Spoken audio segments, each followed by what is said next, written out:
Okay, thank you everyone for joining. I'm Dan Schleifer. I appreciate you guys joining the webinar. If you have any issues with sound or seeing us or hearing us, please let us know on the Q&A panel. Anna, who is hosting us today, will be paying attention there. A couple of quick notes.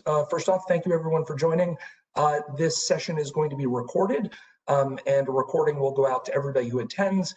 It'll also make its way onto our website under recorded webinars, as well as our YouTube channel. So you'll be able to send a link to other people if they missed it and you want to share this with them. Anna, as a reminder, make sure that we're recording, and I think we're good to go.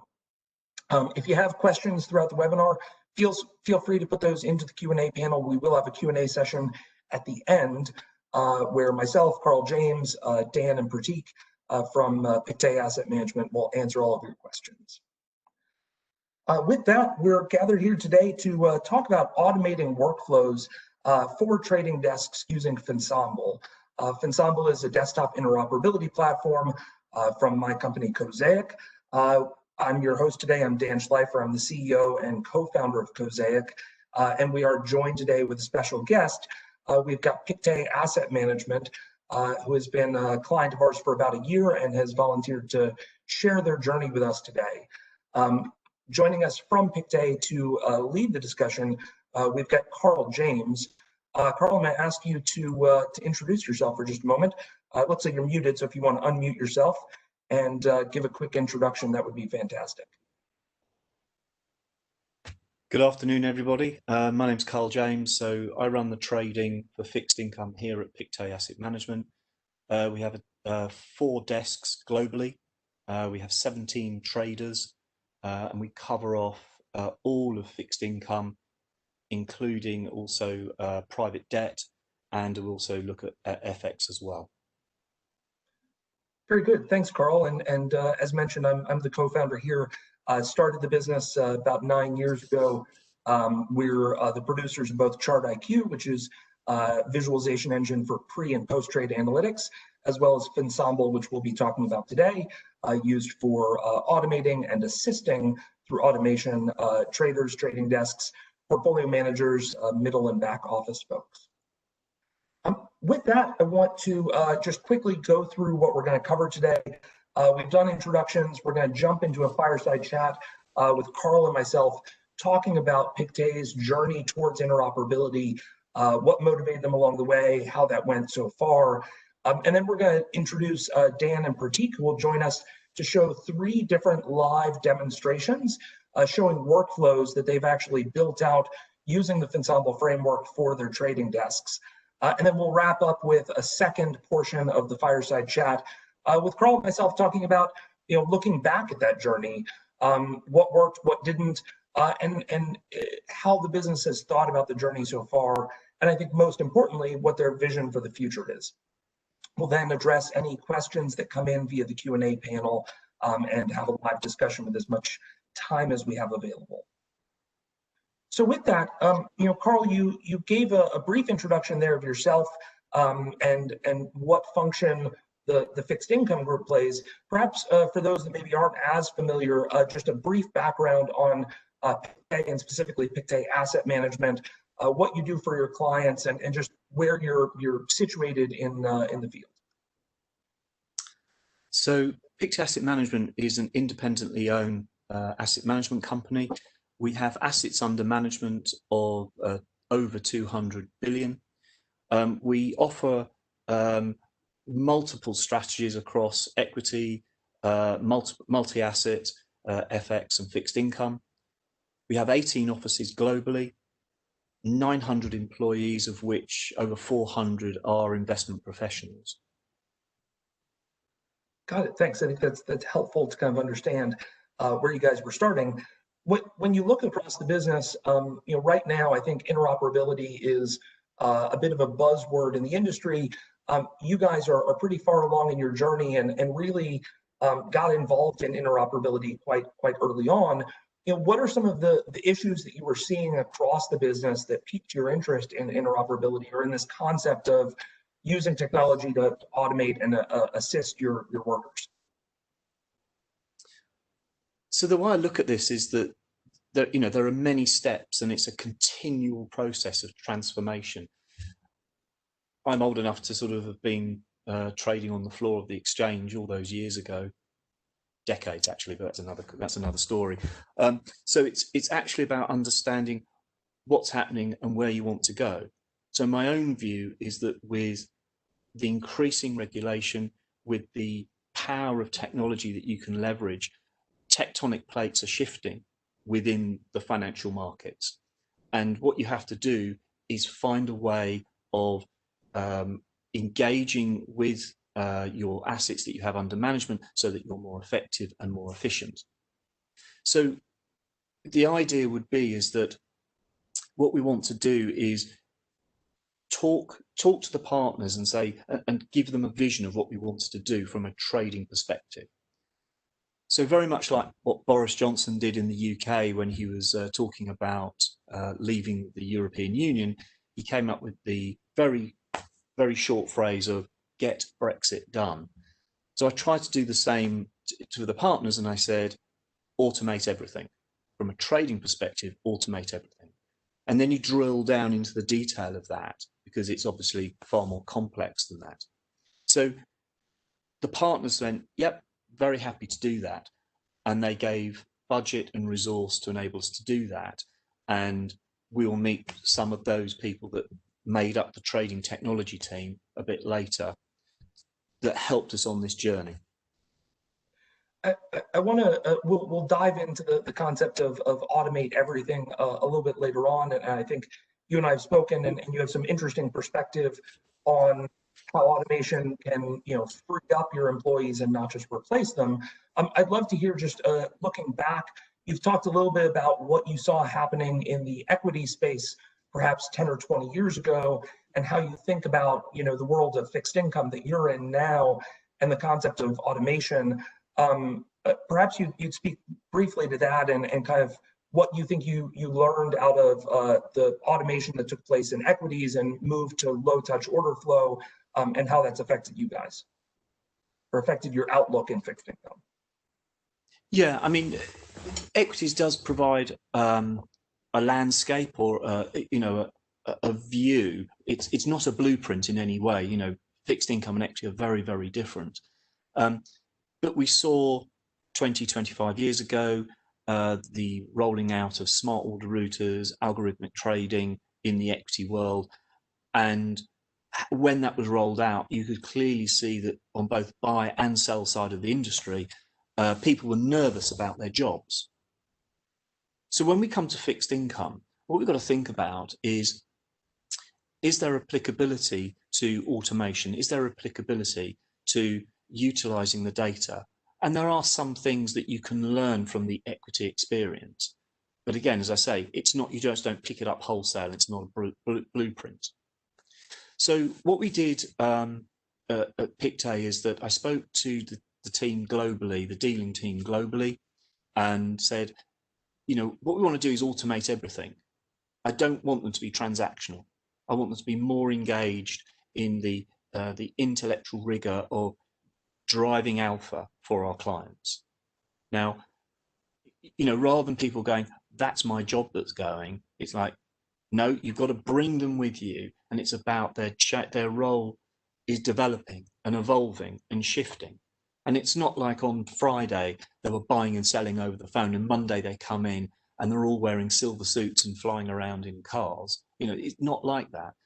It's this shifting, and you make sure they come on the journey with you, so they buy into it. And you can see, the dealers all around the world. We've got James, Pierre, and Mark in London. The way that they are executing is very different to what they were doing 5 years ago. And you see that shift. In Asia, it's actually slightly less marked, the changes, because Asia trades very differently. But there is still pickup that you can make there. And Andrew, who leads the team there with Shikai, Shiming, and Matthew, they're taking those steps forward. And it's making them more intellectually engaged. They go, yes, I own this and I'm driving forward. rather than imposing something from the top down. Yeah, I think that's really interesting. It's a topic you and I have talked about before, and I think, you know, organizational and cultural change management is as big a part of this, if not bigger, than the technical journey. We'll talk a little bit about the technical journey with Dan and Pratik in moments, but I think, you know, some of the takeaways that I have from what you just said and what you've talked about before is, you know, the lessons learned from equities, which are obviously a very different market structure, but the lessons learned around the organizational and cultural change of people fearing that the trading desk is going to clear out and they're going to lose their job. And I think the perspective that you and Pictet have of, yes, at the top level, it's automate everything, but when you look at the high value people that you have, it's about maximizing them. And what you're looking at is not how do I replace people and grab a bit of efficiency, but how do I actually make those employees a lot more effective by giving them the time through automation to focus on those higher value tasks. And I think the perspective that you guys have and how you've driven the organizational change, both from the top at the partner level, but also how you've driven that internally, is a really good blueprint for people that are listening today. I mean, one thing I'd say is that, you know, it's a process. It's not a state, you know, that you suddenly get to some point and go, oh, we're here. It's not about that. It's a journey. It's not a destination. Yes, there are staging points all the way along, but it's this journey. And what we found through encounters with what we don't know, and there's a lot that we don't know, but we're kind of just pushing each bit and trying to learn from that, you know, rather than sort of desperately clinging to the certainty that is, you know, eternally inefficient and insufficient. It's actually about saying, no, let's try this. And not everything's you know, worked beautifully. You know, Dan and Pratik and David, David Harvey, who I've worked very closely with on the technology side, you know, we built an unstructured Mongo database that can capture 5 billion messages a day. That's 6,500 a second. Now, when that first came through, you know, to me it was like, oh, this is great, we can do this. It actually didn't land. But today, it's super useful. It's actually turbocharged what we're doing, because we now have all this data going back 700 days. That's massively valuable. So do you see what I mean? It's about taking them forward, and it's about getting across conceptually, particularly about interoperability. It's conceptually getting the idea across to people and letting them know that it can work for them. And you'll see the first workflow that Dan and Pratik will walk you through, excuse me, is for the money market team. And the head of the money market team, you know, he's not naturally someone you'd look at and say, oh yeah, you know, he's a sort of a tech wizard. You know, he's very good at portfolio management, money markets. That's what he's good at. But I remember we rolled it out and showed him some of the stuff he's doing, and he got it. And that's the key bit. It's getting them to get the concept. And once they've got the concept, I mean, Dan and Pratik actually are sadly victims of their own success, because now they've got people banging on their door sort of saying, oh, can you do this? And can you do this? And can you do this? So, you know, now we've got to manage that rather than actually should we do it. Yeah, and you touched on what I think was going to be kind of my final question, which was about engagement between the technologists and the folks on the desks and the business side. And I think a lot of what we hear across the industry is there's a real disconnect between, you know, IT and the business, so to speak. And I think, you know, the business doesn't believe that they're going to get responsive innovation, that when they ask for something from the developers, it's going to take 6 months and cost $1 million, and it may or may not come out the end of that process looking like what they asked for. And I think one of the interesting things in watching you guys throughout this iterative process is how closely, you know, Dave and Dan and Pratik work with their business counterparts, and how quickly you're able to iterate, so that when they do bang on the guys' doors and say, hey, could you automate this, that they're able to work collaboratively on that.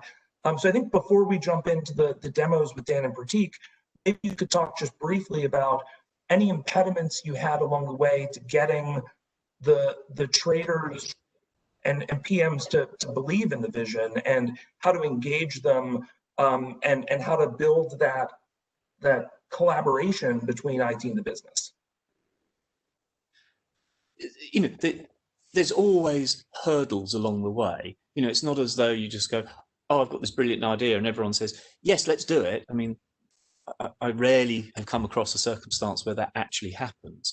So I think there's a few layers to this. Dan, who you'll see shortly, we work very closely together with BestX. So BestX is an independent execution analysis platform. A colleague of mine, Pat, who's on the trading team, we're on the advisory board with those guys.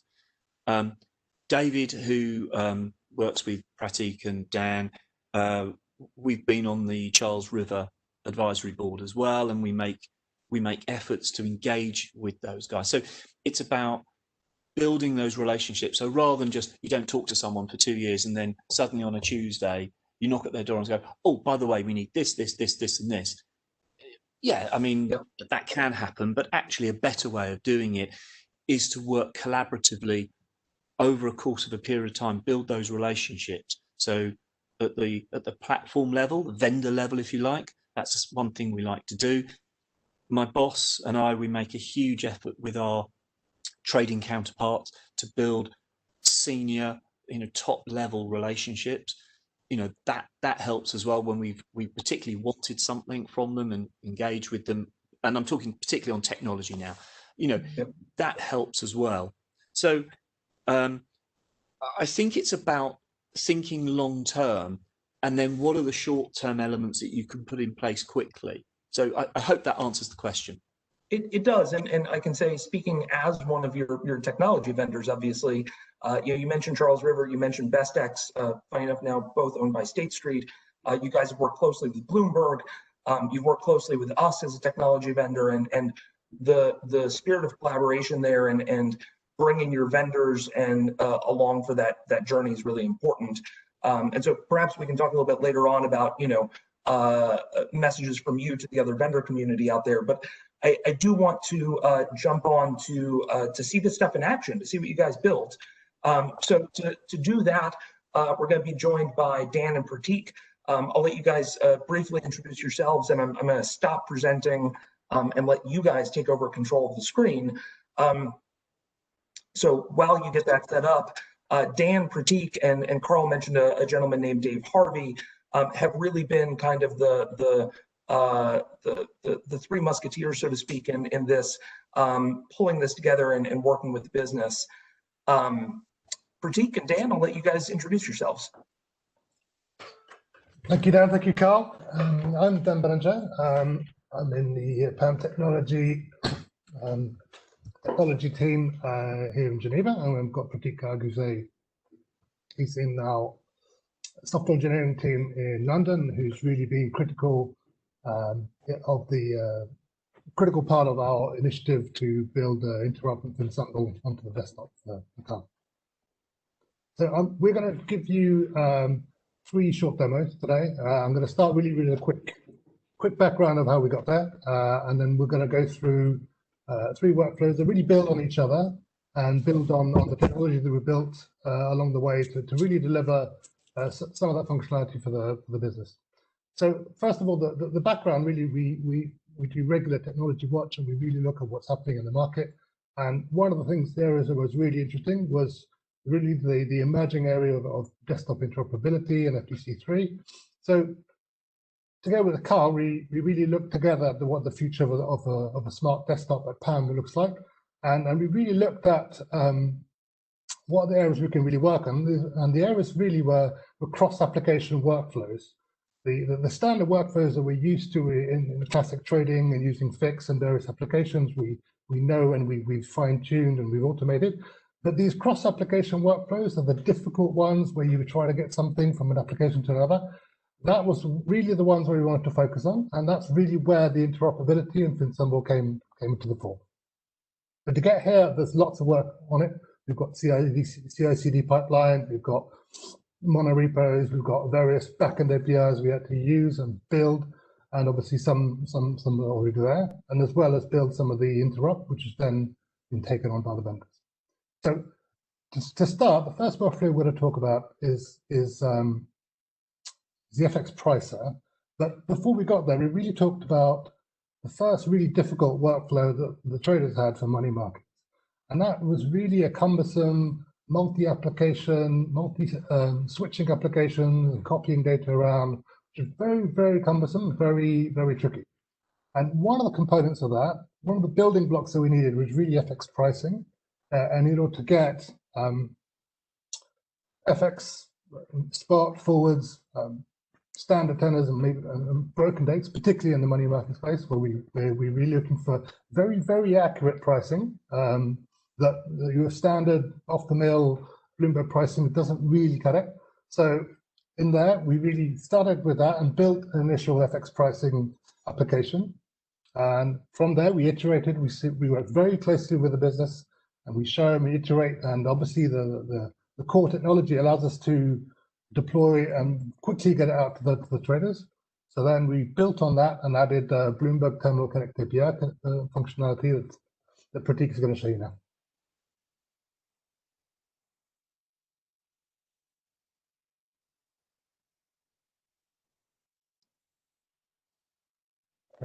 Pratik, we can't hear you.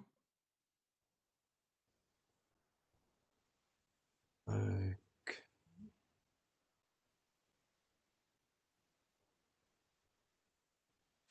So while Pratik is sorting out his audio, just for clarity's sake, the lower right-hand portion of the screen, you have a classic Bloomberg terminal. Upper right-hand corner, you've got Charles River. And the upper left, that thin floating bar that you see is their Finsemble launcher, which allows them to launch applications and serves as kind of the hub from which all of these things take place. Of course, Finsemble is running in the background, communicating with each of these different applications. Pratik, is your audio back? Dan, what it might be worthwhile doing is that if Pratik runs Finsemble and then Dan can talk through, that might be the way to do it. Absolutely. So what we have here is a simplified version of a trader desktop. Obviously, the real estate is quite used, but a classic use case here, we've got these three standard applications that we have on a trader desktop. We have a CRD C# application on top right. We've got a Bloomberg terminal down there, which we could also have launchpad components.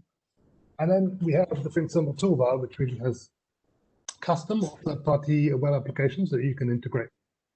So we've built our own applications. We've also integrated with third parties like OneClick, and we're working together with BestX to get the FX TCA modules integrated using Finsemble. Okay, so what we have here, so the first component we built is an FX pricer. So this essentially is leveraging a backend fixed gateway, which has connectivity to a number of liquidity providers. And what we've built here is a interoperability between Charles River, which uses FTC3 to, when you click on an order, in this case, for example, you've got say a bond order. What we're looking to do is obviously you're going to trade the bond, but you also have to hedge it, do the FX hedging, because obviously the number of the different funds are going to have different currencies. So what you can do with a single click, we've got the context of that order showing up in 3 tiles here, which gives an absolutely real-time view of the FX pricing, and you can see countdown of how it's going along. With trader feedback, we showed a graphical view of really how the spread and the mid is developing over time, and obviously you can hover over that. You can see, for example, for the spot order, you can see who's the best pricer, or you can see Barclays' pricing there. From there, so obviously we built it, got it out to the desktop, and from there we could build on that feedback. And they were like, okay, when I trade an FX order, I can look at that pricing, and it tells me, what does it tell me? How does it tell me where I am historically? So normally, we added an integration by clicking on any one of those tickers, which brings up the terminal connect two graphs. One is showing the spot rate for that currency pair, and the other one is looking at those maturity dates and finding the natural tenor for that. What that gives a view for the trader is saying, okay, am I trading at a point where it's very, very, very wide? The spread is very wide or very close. Is it a good time to trade? Is it a bad time to trade? And that, in the long term, will be something that will be feeding into auto execution work. So that's the FX pricer.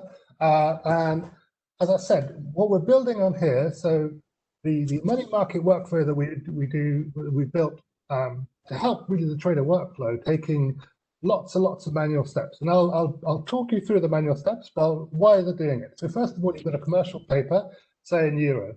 You've got a number of different funds, which you have a number of different funds that want to invest in it, but obviously the yield's being quite, based on the yield, we need to understand when you apply the FX hedge on that, does this actually make a lot of sense for the client?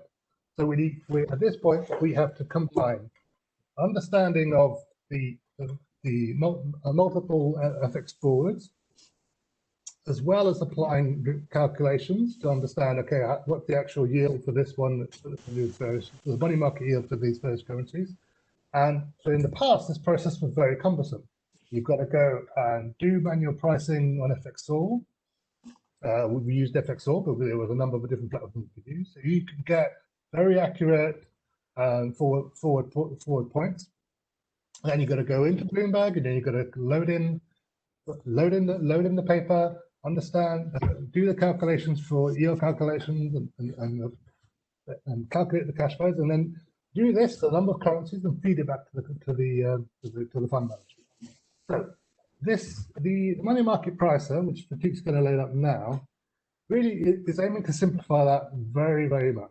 What you're going to take is you start from an commercial paper CPCD order that you've got in your blotter.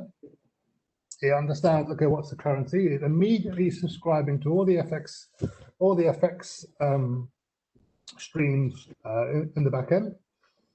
It is using the Bloomberg API to calculate the yield, and it calculates the initial and final cash flows to really give the full.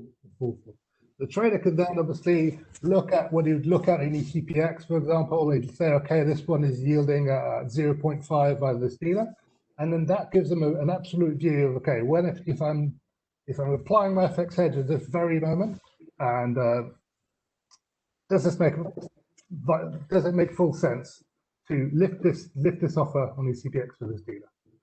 So what we're taking is a really long manual process to really give color back to the fund manager to understand, okay, what's the market like? How we're going to implement this, and we make it into a really, really simple one-click option.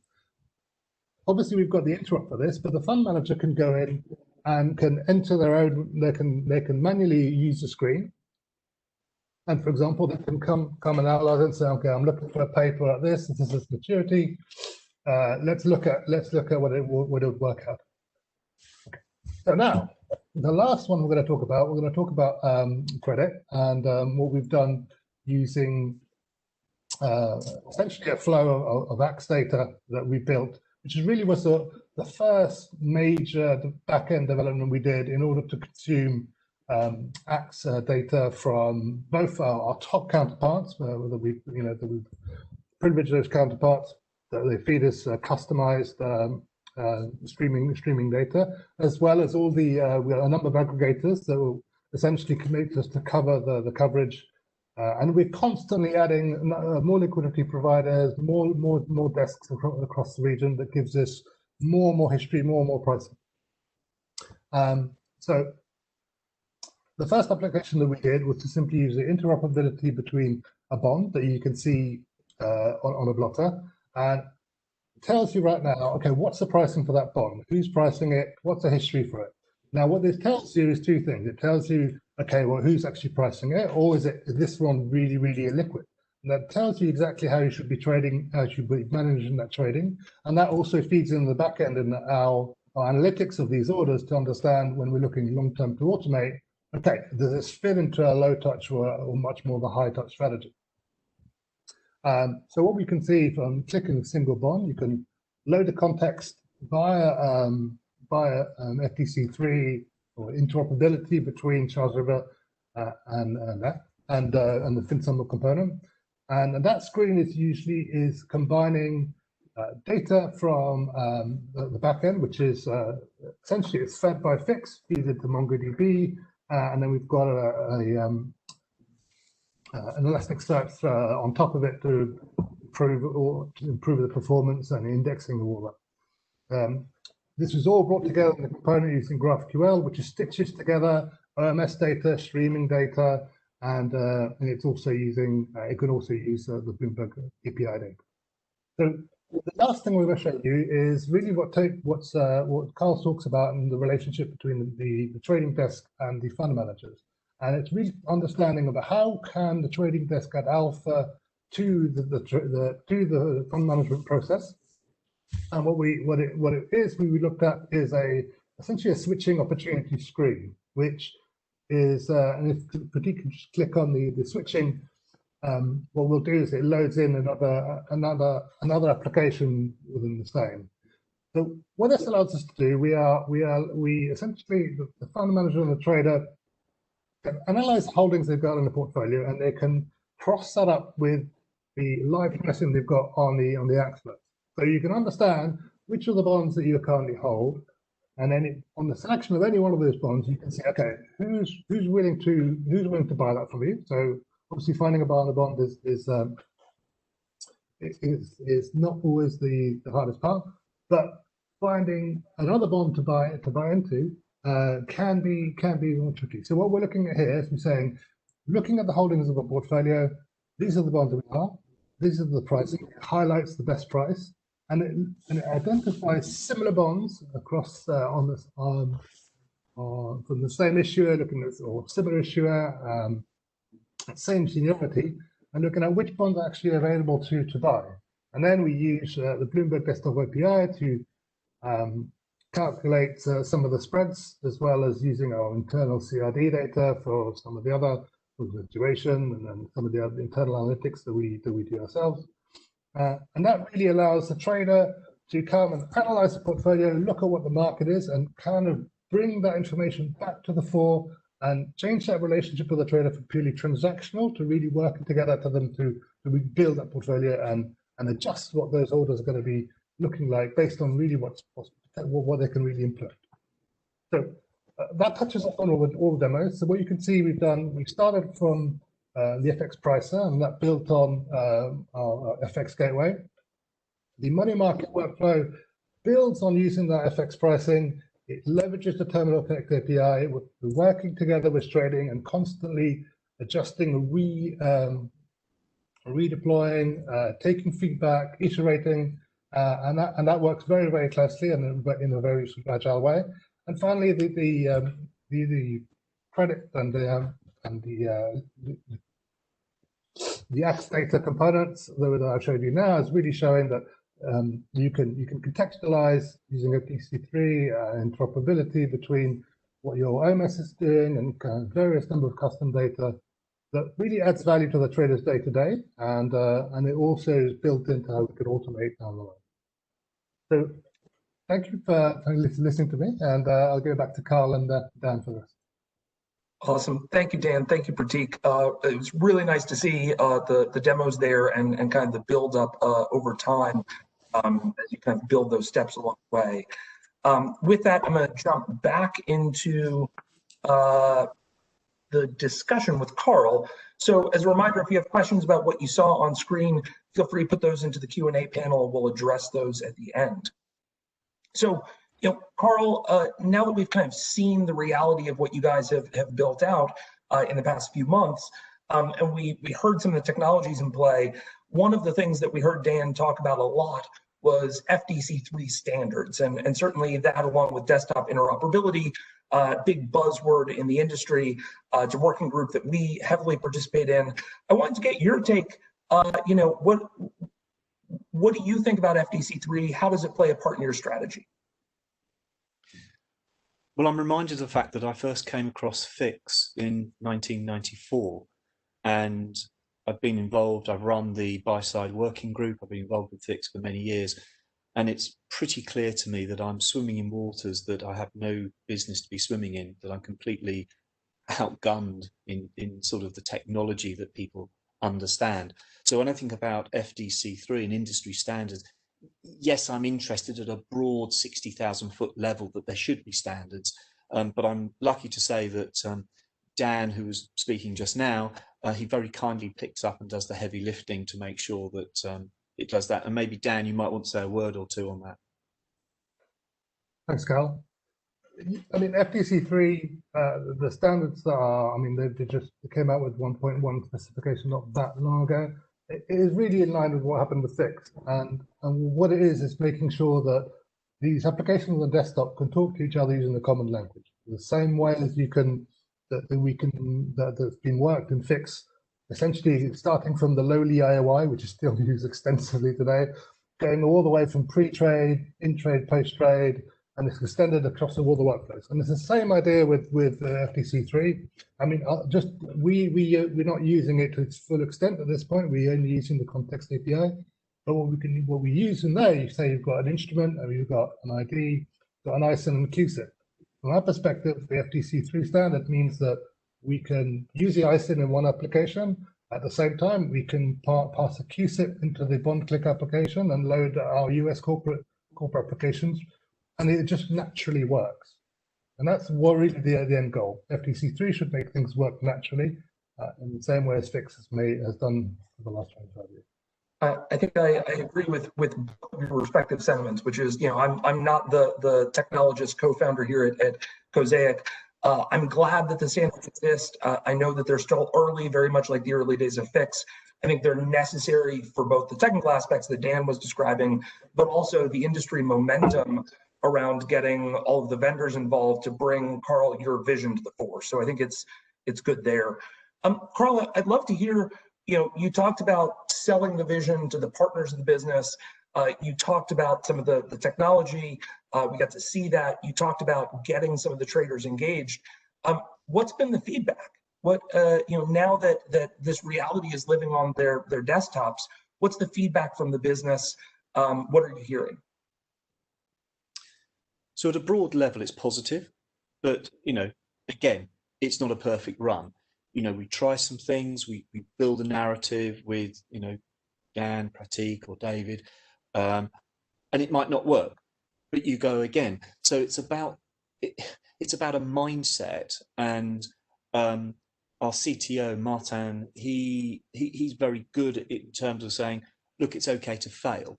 And actually the partners as well say, it's okay to fail. So again, it's not as though, right, we've got to do this project perfect. Occasionally we can kind of go a little bit off piste and we can, say, well, does that work? So it's a mindset. And I think that's the important thing. If it doesn't work, that's okay. It's not that it doesn't work conceptually. It's just the way that you've routed, or maybe your design needs to be refined or redesigned. It's great. In kind of the technology world and in startups, we talk about the lean approach, lean methodology, the minimum unit of work that you can do to validate an assumption. And I think you summarize that well from your perspective, which is, now that you guys have put in both the enabling infrastructure as well as that mindset, you can now iterate quickly and quote unquote fail fast and learn as you go. And I think those days of, like I said, the 6 to 12 month multi-million-dollar technology project, and if you fail at that, it's a big deal. If you're iterating quickly with the traders over, day to day, week to week, you can iterate and pivot and adjust. And so I think that's well said. And Dan, please. Sorry, Dan, can I just jump in? I mean, that's exactly right. So Patrick, who's the dealer that is front and center of the money market, what you're seeing is what you saw just now, the very first workflow was kind of his first iteration. He did that with the technology team, he to and fro. So he was absolutely engaged in that. And, it develops and develops and develops. So exactly to your point, it doesn't have to be multi-million. Yep. and that, you know, being able to proverbially get in a room with a whiteboard, which has become more difficult recently, but and iterate on that stuff is really valuable, as opposed to kicking a big project over the fence and hoping that what comes back works. So you talked a little bit about the qualitative side of the feedback and the engagement there. What about the quantifying this? I mean, obviously you guys made an investment in our technology. I'm sure you pay Pratik, Dan, and Dave a lot of money. How do you think about the returns, and how do you quantify that for the business and the partners who are investing in the strategy? Well, happily we pay Dan and Pratik in Bitcoin, so they're obviously delighted. But to put some numbers around it, you know, the shape of our business has really changed over the last 3 years, because the investment teams have changed as well. We've taken on distressed debt, we've taken on some private market teams as well, and that's an expanding element. We know that regulation is getting tougher, and we know that the complexity of the trades and the instruments we use, and we've been able to overlay technology more and more so that it allows the dealers to do more complex trades, more of those trades, and do them with, if appropriate, faster velocity. I referenced BestX before, and that's one of the ways that we quantify it. The results we get out of BestX are very good, both on an absolute and on a relative basis as well, which links back to our brokers that we engage with, because when I do a review, I share with them, here are the results from the trades that we do with you. So we share with them, if you like, their data, if you like, that we've, or the trades that we've traded with them. So it's sort of their data. So I think that's another way we can look at it as well, the improvement of capturing of alpha. We want to sort of drive the dealers forward to focus on generating alpha. We've got a specific project within the fixed income group of trading alpha. We're using Finsemble for that as well. We did a demo to that to the project sponsors, which I'm one of, I'm delighted to say. So it went beautifully, of course. So again, it's all these layers and layers and layers that you have to think about. It's interesting, in our previous conversations and talking specifically about the money market tool and doing pricing in multi-currency, and Dan was kind of outlining the steps that were required to go over to FXall, to bring that data back, to look up in Bloomberg, to do these calculations. And you had cited, you know, something that had been taking about 10 minutes a trade, and now can be done in a couple of clicks. And I got really excited about that, because shaving 10 minutes per trade sounds fantastic. And you know, the perspective that you brought to that was, I think, dead on, which was saving 10 minutes doesn't matter. What that person can now do with the 10 minutes is what does matter. And whether that's doing another trade and its efficiency, or it's thinking about the trade and using their brain power not to be copying and pasting and going through kind of rote mechanical tasks, but to be thinking about how to add alpha. And I thought that was a much better perspective. I mean, we're very lucky at Pictet Asset Management that we have a highly skilled, highly experienced dealing team. You know, they are very good at what they do. And frankly, if it's just about pushing data from one screen to another, or from one platform to another, I think that's a waste of time. And it's who you can attract to the roles that allows them to really, really let their sort of intellectual capacity thrive and drive forward. Yeah, I think, you know, all of us in our roles want to be challenged. We want to be maximized. We want our time to be valued. And I think the perspective that you've taken to, you know, from automate everything, which sounds like a get rid of all the humans, to a perspective of no, it's automate all the stuff so that the humans can do their best, that the people on your trading desk that know the markets and understand what's going on can actually deliver the maximum value, because we've automated everything. I think it's a great perspective. I want to wrap up, and I want to give you a couple of minutes just to summarize any sort of either reflections or kind of where you go from here. You've put in this infrastructure, you've been iterating quickly. How does this, you know, how does your vision look over the next couple of years? And then we'll wrap up and open up for Q&A. Okay, so I'm just looking at the time. I thought long and hard actually about whether to do this, so I'm going to do this. I wanted to quote Charles Mackay, who's a poet, and it's sort of these words I wanted to talk through because then it leads into that vision. And the words are, "You have no enemies, you say. Alas, my friend, the boast is poor.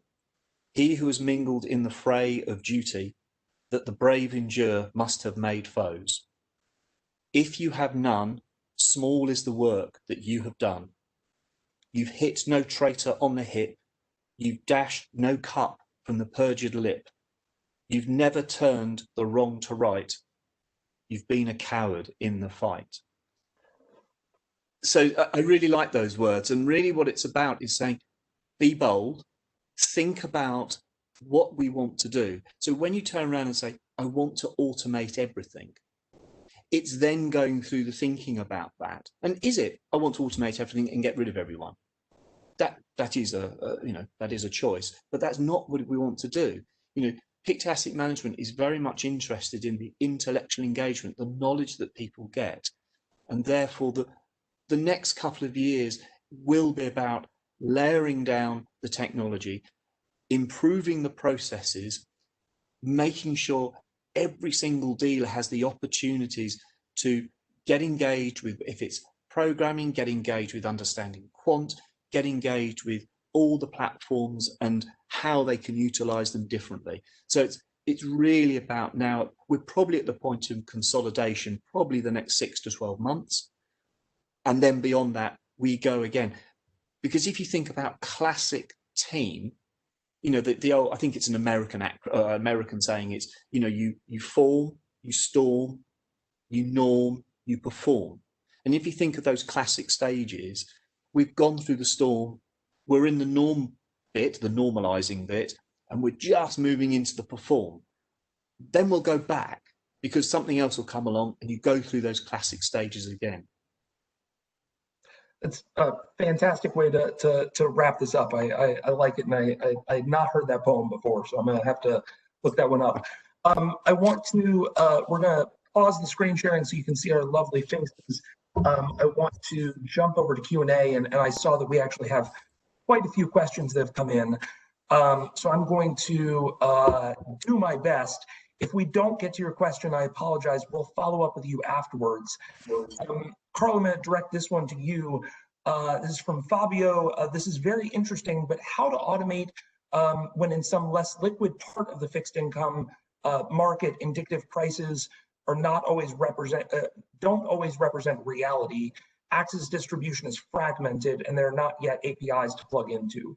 So I don't know if that's you or that's Dan, but I'll let you guys take that.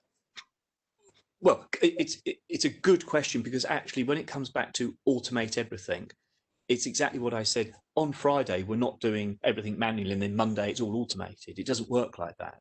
So there are some markets in the world, emerging markets, that are not ready. The market infrastructure isn't there. It will take time. We know that there are some of these markets out there.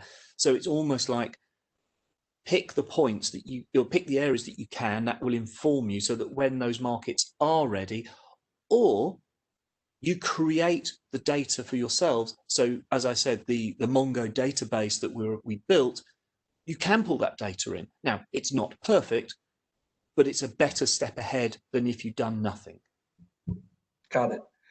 We've got a little bit of a technology question. I'm going to take part of it and I'll toss part to Dan. You mentioned Charles River, who are transitioning to SaaS/cloud. It seems there's an emerging trend with these vendors to consider interop as a core practice in refactoring their front ends. Do you see this as getting traction? And if yes, do you see it driving wider adoption of progressive web applications, PWAs, and interop across financial services? I'll jump in real quickly. Just as on the Finsemble side of things, we obviously interact with a lot of the kind of classic legacy vendors with our clients. Notably, what you saw in the demo included Charles River, which today is a thickclient.net application, and you saw the classic Bloomberg terminal. And you saw Launchpad components, which are written in HTML5, but it's still the Bloomberg terminal that's running there. I think what's been interesting, and they also mentioned BondClick, which is a SaaS application. And so I think one of the key things that our clients come to us for for Finsemble, not to shamelessly self-promote, but more or less, is the ability to kind of blend legacy native thick client applications and web applications, and to do that seamlessly so that the end user doesn't know or care what's on-prem, what's SaaS, what's legacy, what's modern. Dan, if you have anything to add to that. No, I agree. I mean, I think that that there's certainly in our industry, there's definitely in the financial technology industry, there's a big move towards cloud adoption, and that's not changing. That's going to accelerate further. And this kind of initiative will just remain as strong as there's going to be.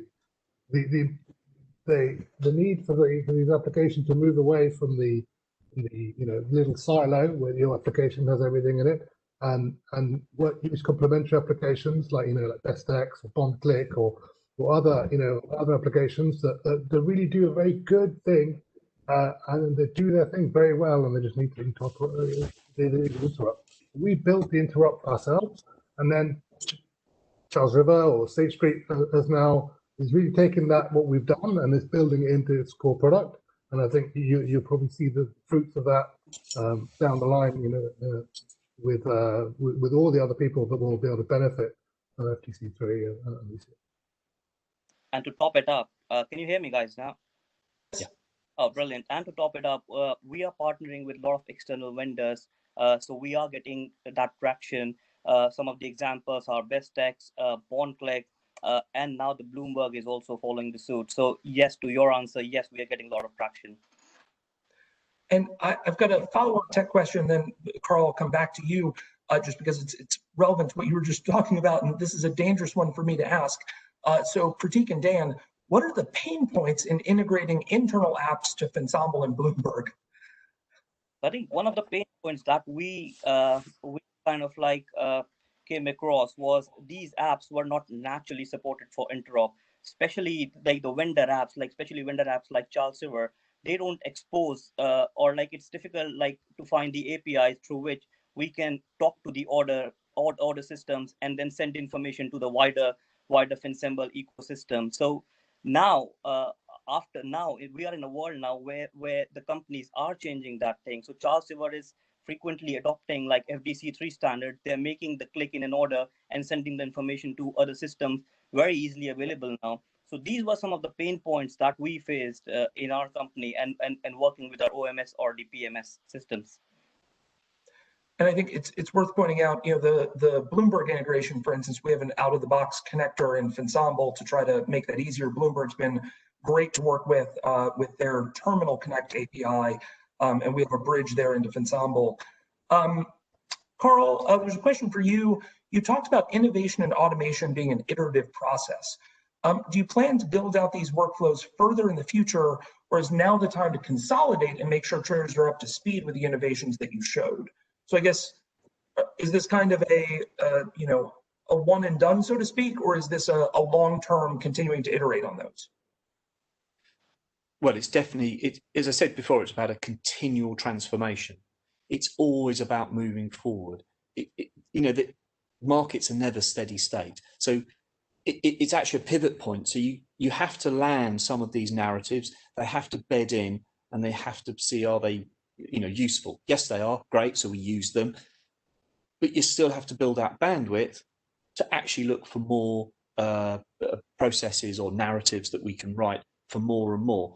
And as I said before, these guys are the tech guys are victims of their own success, because now we've now got a list of things to do, and we have to prioritize them appropriately. And so the short answer is we do both. Got it. And I apologize, we have more questions that have come in, but we're at 55 minutes. We've gone well over time. I want to just let you know that we will follow up. We have a record of all the questions that got asked. We'll make sure that we get all of those addressed individually. One to shameless self-promotion. We actually wrote a really nice white paper about FDC3, what it is, what it isn't, how to think about it, where to start your journey. You can go to our website to this link. We'll send out the link as a follow-up. You can also just Google search for Finsemble and FDC3, and you should come across it. So a good place to get started in that journey. With that, I want to thank not just Carl, whose picture we have on screen, but Dan and Pratik and Dave, who's off camera. Thank you guys for opening the kimono, so to speak, showing what you've built, talking about the journey. I know there are a lot of people, especially on the buy side, that are just getting started in this journey. So I think it's good to hear. So thank you guys for being willing to join. Any final words, Carl? No. I was going to say something like buy Bitcoin, but I thought that'd be silly. But so no, thank you very much, everybody. Hope you enjoyed it. Nothing you've heard here today is investment advice. On that note, have a lovely afternoon, everyone.